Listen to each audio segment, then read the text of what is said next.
आइए सुनते हैं लोक कथा पंछी बोला चार पहर, मेरे साथ यानी आपकी अपनी नीति के साथ। भाई पुराने समय की बात है कि एक राजा था। वह बड़ा समझदार था और हर नई बात को जानने को इच्छुक रहता था। उसके महल के आंगन में एक बकौली का पेड़ था। रात को रोज नियम से एक पक्षी उस पेड़ पर आकर बैठता और रात के चारों पहरों के लिए अलग अलग चार तरह की बातें कहा करता। पहले पहर में कहता, किस मुख दूध पिलाऊं, किस मुख दूध पिलाऊं। दूसरा पहर लगते बोलता, ऐसा कहूं न देख, ऐसा कहूं न देख। और जब तीसरा पहर आता तो कहने लगता, अब हम करबू का, अब हम करबू का। जब चौथा पहर शुरू होता तो वह कहता, सब बम्मन मर जाएं, सब बम्मन मर जाएं। राजा रोज रोज रात को जाग कर पक्षी के मुख से चारों पहरों की चार अलग अलग बातें सुनता। सोचता कि पक्षी क्या कहता है, पर उसकी समझ में कुछ भी नहीं आता। राजा की चिंता बढ़ती गई। जब वह उसका अर्थ निकालने में असफल रहा तो हार कर उसने अपने पुरोहित को बुलाया, उसे सब हाल सुनाया और उससे पक्षी के प्रश्नों का उत्तर पूछा। पुरोहित भी एक साथ उत्तर नहीं दे सका। उसने कुछ समय की मोहलत मांगी और चिंतित होकर घर चला आया। उसके सिर में राजा की पूछी गई चारों बातें बराबर चक्कर काटती रही। वह बहुत देर तक सोचता रहा, पूरा दिन पूरी रात, पर उसे कोई जवाब सूझा ही नहीं। इधर अपने पति को हैरान देखकर ब्राह्मणी ने पूछा, सुनो जी, तुम इतने परेशान क्यों दिखते हो, मुझे बताओ क्या बात है। ब्राह्मण ने कहा, क्या बताऊं, एक बड़ी ही कठिन समस्या मेरे सामने आ खड़ी हुई है। राजा के महल का जो आंगन है वहां रोज रात को एक पक्षी आता है और चारों पहरों में नित्य नियम से चार अलग अलग बातें कहता है। अब राजा पक्षी की उन बातों का मतलब नहीं समझा तो उसने मुझसे उनका मतलब पूछा, पर पक्षी की पहेलियां मेरी समझ में भी नहीं आती।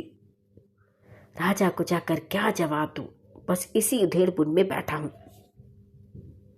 ब्राह्मणी बोली, अच्छा ये तो बताइए पक्षी कहता क्या है, जरा मुझे भी सुनाओ।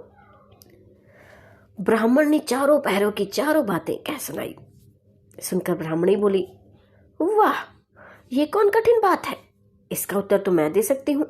चिंता मत करो, जाओ और राजा से जाकर कह दो कि पक्षी की बातों का मतलब मैं बताऊंगी।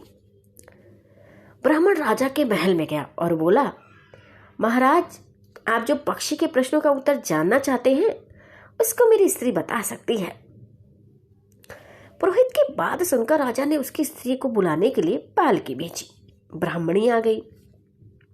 राजा रानी ने उसे आदर से बिठाया। रात हुई तो पहले पहर पक्षी बोला, किस मुख दूध पिलाऊं, किस मुख दूध पिलाऊं। राजा ने कहा, पंडितानी सुन रही हो, पक्षी क्या बोलता है। वह बोली, हाँ महाराज सुन रही हूं, वह अधकट बात कहता है। राजा ने पूछा, अधकट बात कैसी। पंडितानी ने उत्तर दिया, राजन सुनो, पूरी बात इस प्रकार है।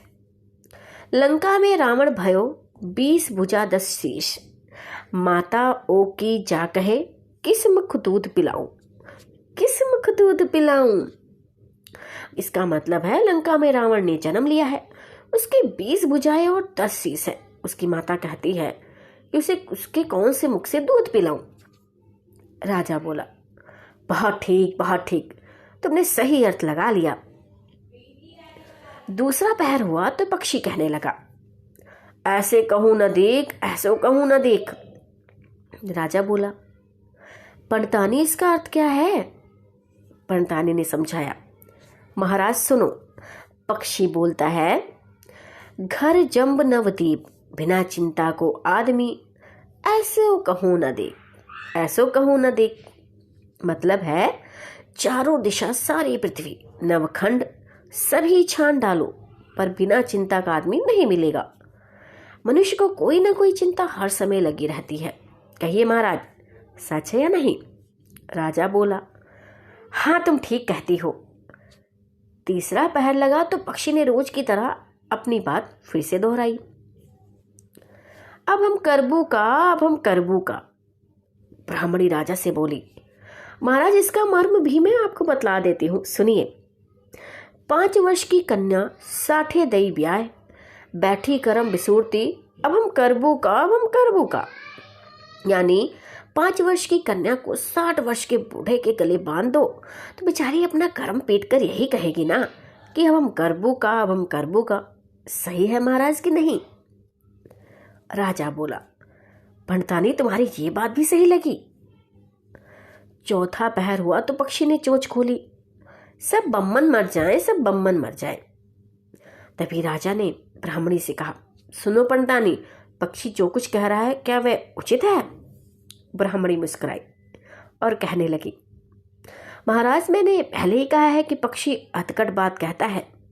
वह तो ऐसे सब ब्राह्मणों को मनने की बात कहता है जो विश्व संगत जो करे, सुना मांस जो खाए, बिना सपरे भोजन करे, वह सब बम्मन मर जाए। जो ब्राह्मणी वेश्या की संगति करते हैं, सुरा और मांस का सेवन करते हैं और बिना स्नान के भोजन करते हैं, ऐसे सब ब्राह्मणों का मर जाना ही उचित है। जब बोलिए पक्षी का कहना ठीक है या नहीं? राजा ने कहा, तुम्हारी चारों बातें 52 तोला, पाव रत्ती ठीक लगी, तुम्हारी बुद्धि धन्य है। राजा रानी ने उसको बढ़िया कपड़े और गहने देकर मान सम्मान से विदा किया।